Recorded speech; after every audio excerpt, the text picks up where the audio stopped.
Open world PvP in Battle for Azeroth just has little to no incentive. Most of the time it happens for me while I'm questing and I'm outnumbered 5-1 by the enemy faction. There's no objective. There's really no real reward. I mean, sure you get a few honor points, but it'd be great if they had areas that actually meant something. Blizzard used to have some pretty fun open world PvP areas back in Burning Crusade.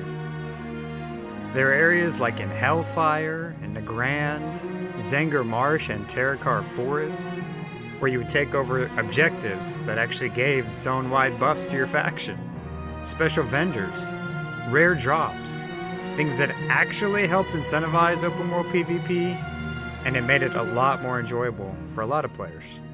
But these tools went away after the end of this expansion and have really never returned. Now, don't get me wrong, open world PvP in Burning Crusade wasn't perfect, but I think that the concept of having areas with PvP-based objectives and rewards could be a really great benefit to the game. For me, showing up at a Tortollan World Quest to just randomly get killed by 30 players of the enemy faction, or landing at a flight point to an instant death, isn't what I consider engaging PvP content. With this, it could at least provide potential to have more organized open world engagements between the two factions instead of just random and sporadic attacks. I feel like Blizzard could design some unique open world PvP events beyond the scope of what we saw in Burning Crusade.